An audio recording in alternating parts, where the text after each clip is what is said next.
Le 13 décembre dernier, Objectif Languedoc-Roussillon choisissait l'Atria de Nîmes pour animer le Club de l'Écho sur le thème des transports. Au programme, une question clé, des infrastructures pour quelle efficacité économique ? Pour alimenter cette conférence débat, 4 invités. Robert Navarro, vice-président du Conseil régional en charge des transports, Nicolas Malo, directeur général mobilité à Nîmes Métropole et à la ville de Nîmes, Jean Guédira, directeur régional de la SNCF, et Joseph Giordano, directeur régional adjoint de Réseau Ferré de France. La région, derrière le président Bourquin et sa dynamique au niveau de l'exécutif, a permis, avec le chèque de 400 millions, de débloquer la situation. Si la région ne s'était pas engagée aussi fortement que ce qu'elle l'a fait, le contournement de Nîmes-Montpellier ne se serait sûrement pas fait, du moins à cette époque-ci.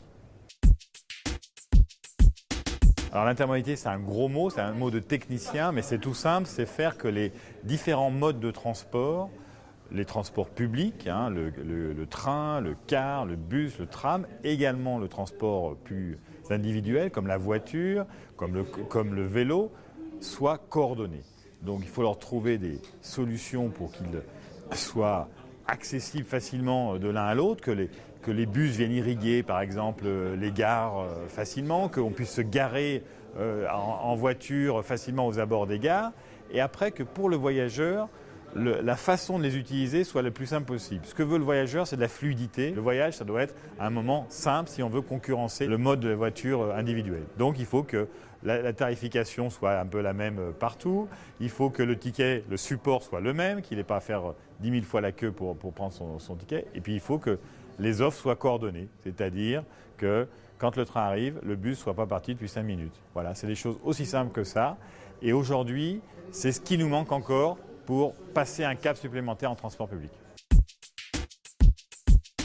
Alors aujourd'hui, donc, on est bien dans une stratégie de maillage du réseau global de transport public sur Nîmes Métropole. Donc, le PDU avait bien confirmé la structuration du réseau autour de 2 lignes fortes de TCSP. Donc, la première a été mise en service partiellement le 29 septembre. Donc, c'est la fameuse ligne nord-sud de Trambus en BHNS. On va la compléter pour lui redonner toute sa pertinence en l'étendant jusqu'à Hoche-Cernam. Et ensuite, donc, la ligne 2 viendra bien compléter tout le maillage du réseau avec ce deuxième axe structurant est-ouest qui est sur le corridor de déplacement le plus important au niveau de la ville de Nîmes, qui sera maillé avec la ligne 1 au niveau de la rue de la République, qui passera par la gare et ensuite qui ira effectivement desservir Paloma et l'est de l'agglomération.